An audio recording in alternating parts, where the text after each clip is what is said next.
Bueno, entonces vamos a ver la perspectiva por el método de los puntos métricos y no necesitamos la planta ni el alzado ni nada. Vamos a ir colocando las medidas y ya está. Vamos a ver los dos casos. Aquí teníamos una cónica frontal y aquí una cónica oblicua. Aquí vamos a ver también los dos casos diferenciados. Entonces represento aquí la línea de tierra para un caso y la línea del horizonte. Voy a colocar aquí la línea de tierra para el otro caso. Y ahora coloco aquí la línea del horizonte y aquí también coloco la línea del horizonte. ¿Vale? De acuerdo. Bueno, entonces, ya que estábamos con este objeto, vamos a hacer este objeto mismo también. Recordamos, en este caso, uno estaba frontal, ¿vale? Y otra pieza estaba oblicua. Aquí también vamos a poner uno frontal, así, y otro en posición oblicua, ¿vale? Entonces, la anchura, cogemos la misma. ¿Vale? Entonces, si esto mide 1,3, pues pongo aquí 1,3, ¿vale? Y ahora coloco el punto principal, recordad que era este punto, lo coloco aquí, con lo cual ya tengo que las dos líneas vienen hacia ese punto, ¿vale? Entonces marco ahí punto principal. Bueno, por último, coloco el punto de vista, sí que lo coloco arriba, abajo o en ningún lado, ¿vale? Entonces lo voy a colocar aquí hacia abajo. Esta es la distancia del punto de vista, ¿vale? PV. Bueno, lo teníamos aquí abajo antes, ¿no? Era esto. Lo he colocado aquí, lo puedo colocar en cualquier lado. Lo voy a colocar, por ejemplo, en el horizonte. Entonces cojo esta medida y con un arco lo paso aquí, ¿vale? O sea que lo estoy colocando aquí. Bueno, pues el punto de vista se va a convertir en un punto que llamamos de medida, ¿vale? Entonces, como esto mide esta medida, la coloco aquí, la medida de aquí a aquí, y ahora uno este punto con este. ¿Vale? Bueno, pues donde corta aquí ya sé que esa es la profundidad de la pieza y ya tengo la figura en planta, que será esta, ¿vale? De acuerdo. O sea que esto es lo único que hay que hacer, es coger la medida esta, ¿vale? Esta medida, colocarla aquí, ¿vale? Si os fijáis, eso es cierto. ¿Por qué? Porque si os fijáis aquí, cuando hago esto así, aquí estoy haciendo una paralela y esta medida la estoy colocando aquí, ¿me entendéis, no? O sea que esta misma medida la coloco aquí y la coloco aquí. La podría haber colocado aquí y unir este punto con este y me daría la medida real. O sea que es cierto lo que estoy haciendo aquí.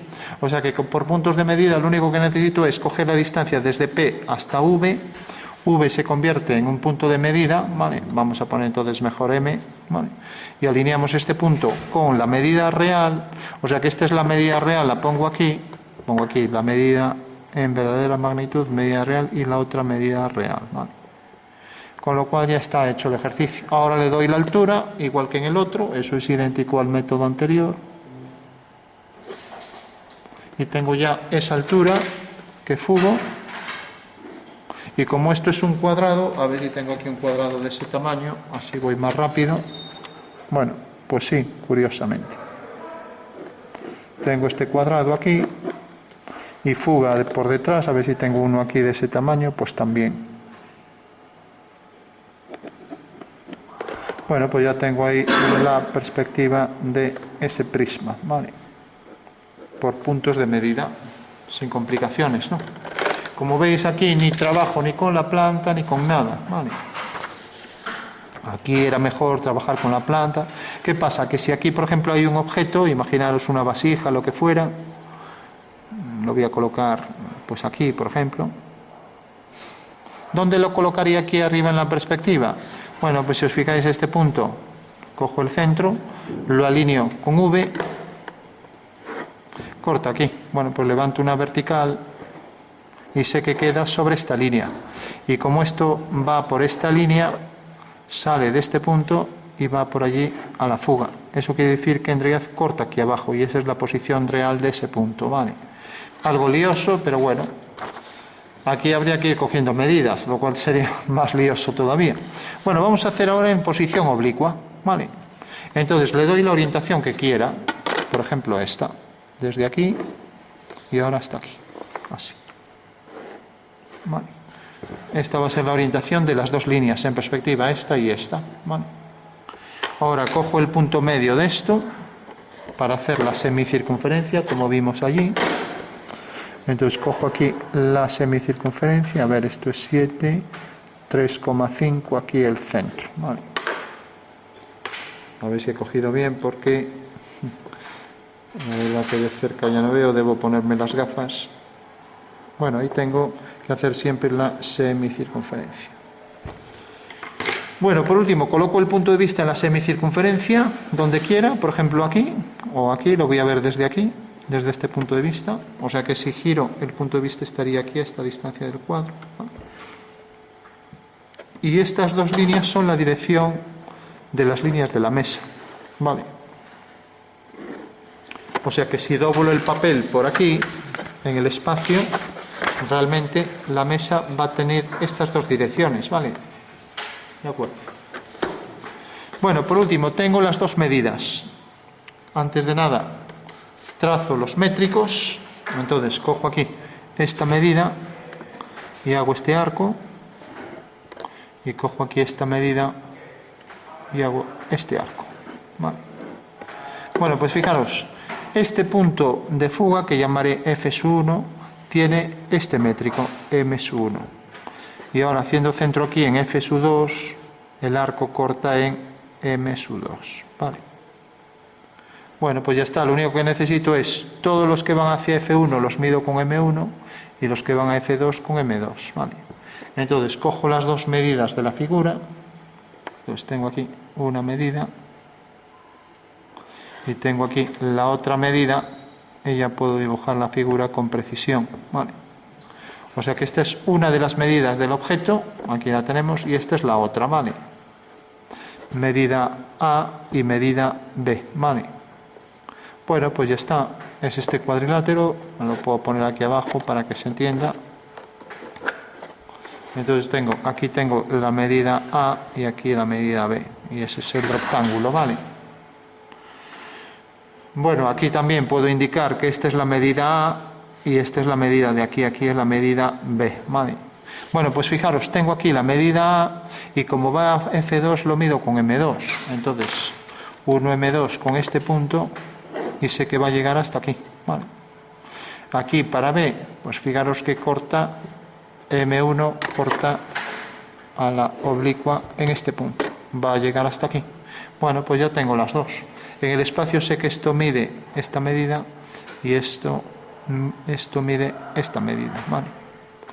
Coloco la longitud en vertical, que ya sabéis que la coloco siempre en la traza, en verdadera medida, aquí, llega hasta aquí. Y ya puedo completar el prisma, ¿vale? Entonces fugo a F2, fugo a F1 y en estos puntos de intersección corta aquí la vertical y corta aquí la vertical, ¿vale? Con lo cual ya tengo aquí el prisma al completo.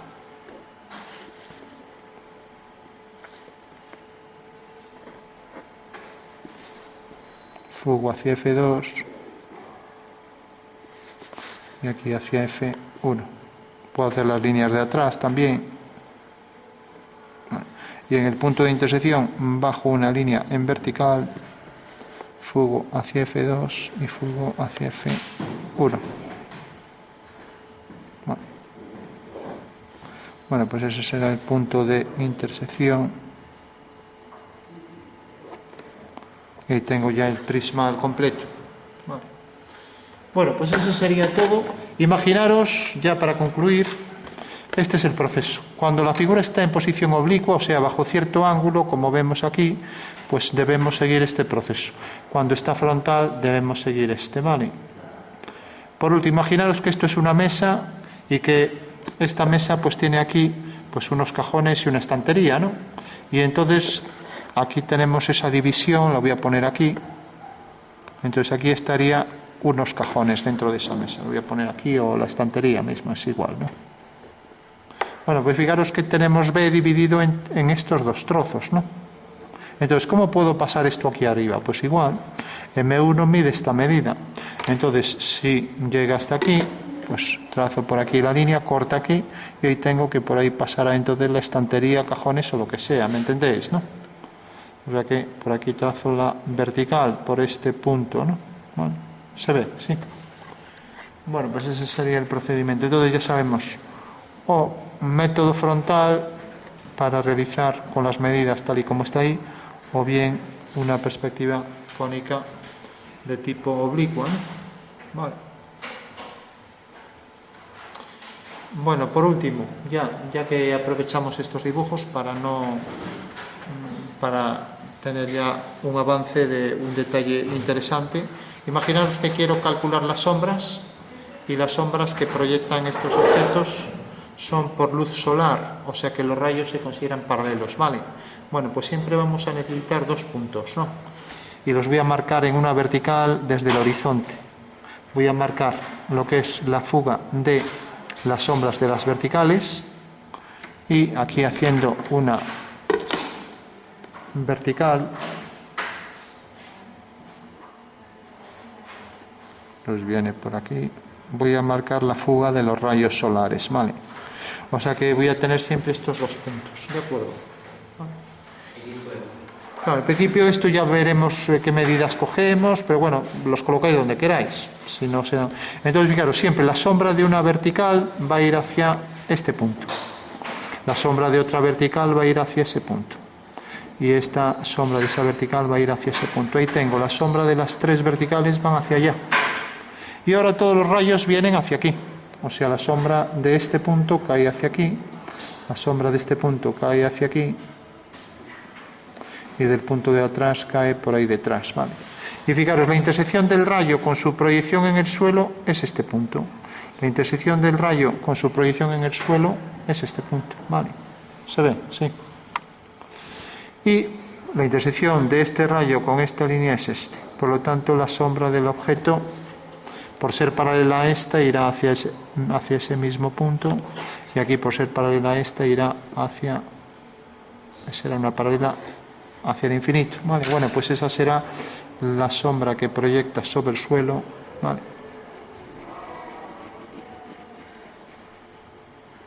Y la sombra propia del objeto, ¿vale? Y eso será ya el procedimiento para hacer el cálculo, ¿vale? Bueno, pues eso sería todo. Si sabemos hacer esto, pues no necesitaríamos más.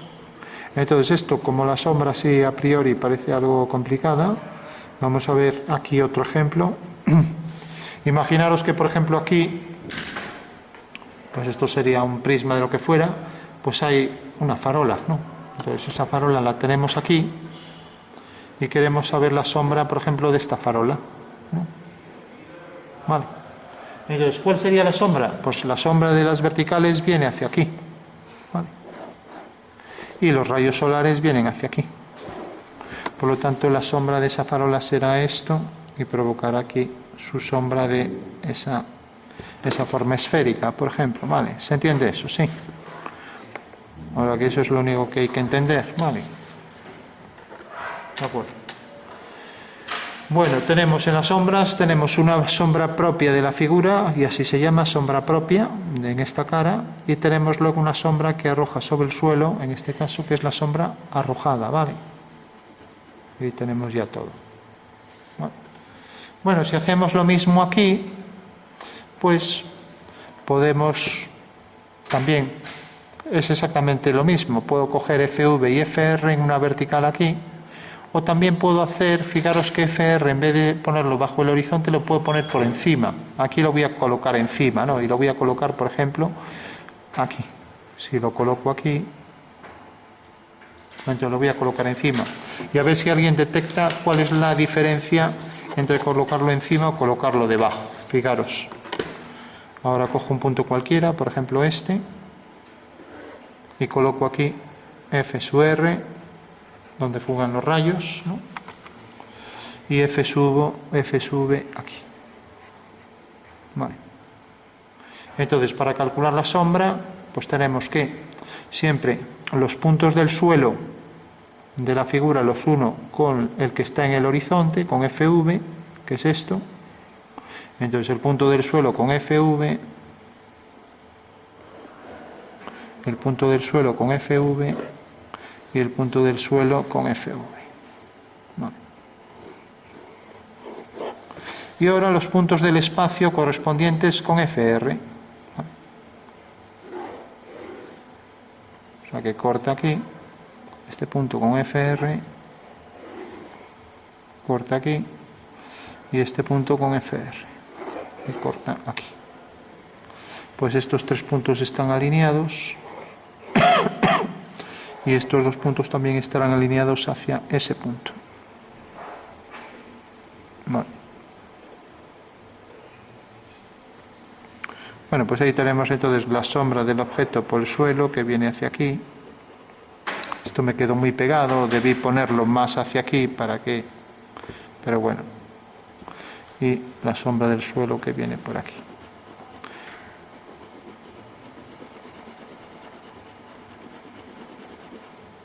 Bueno, ¿alguien sabe cuál sería la diferencia en la práctica? Pensad en el sol y los rayos que provocan aquí. Esta sombra de esta cara y también la sombra de esta cara, ¿no? O sea, tenemos el objeto que está sombreado, está de espaldas a la luz y provoca estas dos caras en sombra, y luego provoca en el suelo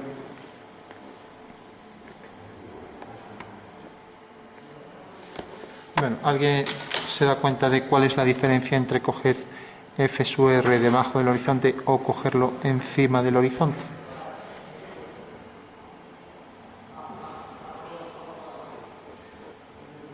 Es solamente estético, ¿no? ¿Eh?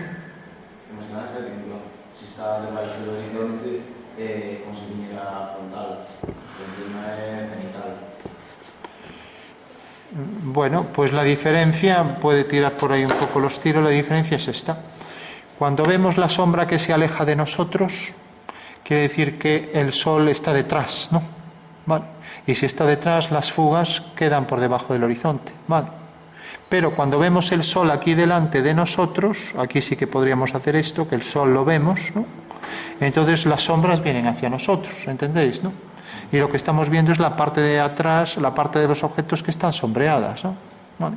O sea que esa sería la diferencia. El sol está aquí por delante de nosotros y provoca estas sombras, ¿no?, que vienen hacia nosotros, ¿no? Mientras que aquí el sol está detrás y entonces los objetos tienen su sombra proyectada que se aleja de nosotros y va hacia el horizonte, y esas son las dos diferencias, ¿vale?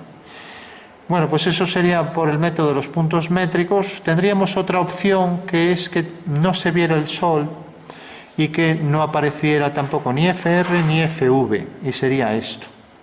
Ahora dibujo ya sin calcular nada, la perspectiva de un objeto, sin calcular medidas. Tengo aquí, por ejemplo, este cubo, y este cubo fuga hacia ese punto, ¿vale?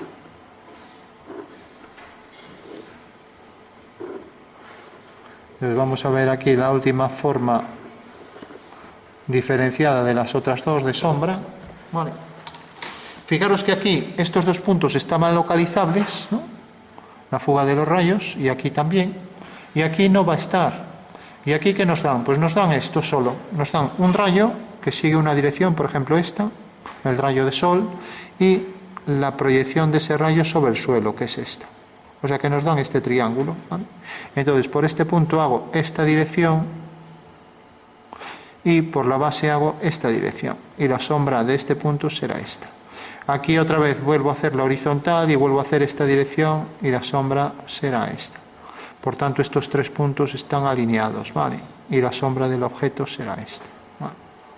Eso quiere decir que si aquí sombreo, pues este objeto tiene una sombra propia en esta cara y proyecta aquí una sombra que arroja sobre el suelo y que queda aquí, ¿vale? Bueno, pues esa sería la sombra en este caso, ¿vale? Lo veis, ¿no? ¿Qué pasa? Que aquí el rayo es tangente, es coincidente con esta cara, entonces esta cara también debería llevar un tono que ya sería discutible el valor de ese tono, cuánto debemos oscurecerlo, pero bueno, en este caso sí que también deberíamos hacer este efecto, ¿no? Vale. Como veis, esta es una sombra muy fácil de hacer, ¿no? Pero claro, yo pienso que ya no es muy real, ¿no? Porque esta da mejor información, o esta de cómo va a ser el objeto. Aquí, pero bueno, si aquí, por ejemplo, veis que todas las verticales fugan, todas las sombras de las verticales fugan hacia aquí. Aquí si hago verticales, imaginaros aquí un par de verticales, 2 farolas, por ejemplo, o 2 árboles, 2 arbustos. Aquí tengo un arbusto así, y aquí tengo, por ejemplo, otro, ¿no? Las sombras de estos arbustos, y aquí tengo un tronco y aquí tengo el otro, ¿no? Bueno, pues sigo la dirección por el suelo de la proyección del rayo, que es esta, y sigo por el suelo también la dirección, o por el suelo, sigo por el espacio la dirección del rayo, que es esta. Para todos los rayos la misma dirección, esta y esta. Y por tanto las sombras vendrán hasta aquí, y como tienen el mismo tamaño los árboles, pues necesariamente las sombras estarán también alineadas con este punto, ¿vale? O sea que la sombra de un árbol es esta y la sombra del otro árbol es esta. Bueno, se entiende, ¿no? Bueno, pues eso sería todo. Hemos visto entonces por puntos de medida cómo hacer cualquier cónica y hemos visto también cómo calcular las sombras. Más adelante veremos reflejos. ¿Estos cálculos serían útiles o si alguien planifica un jardín detrás de la casa para ver si le echan al sol o si las plantas quedarían en la sombra durante el día? Bueno, eso lo veremos más adelante. Con total precisión podemos calcular qué dirección van a seguir los rayos y en qué momento del día y del año. O sea que eso es lo que se llama el soleamiento, cálculo de asoleo también. Y se puede calcular todo. O sea, esos serán los parámetros del Sol y los parámetros de las coordenadas geográficas donde estamos. Y se puede calcular, ¿no? Y es interesante porque, hombre, en un jardín no lo he visto, pero sí en fábricas de repente hay una ventana, oye, ¿cuánta luz va a entrar aquí, durante cuánto tiempo y en qué días? Y entonces eso es fundamental, ¿no? Y eso se puede calcular fácilmente, bueno, fácilmente. No tanto como esto, pero vale.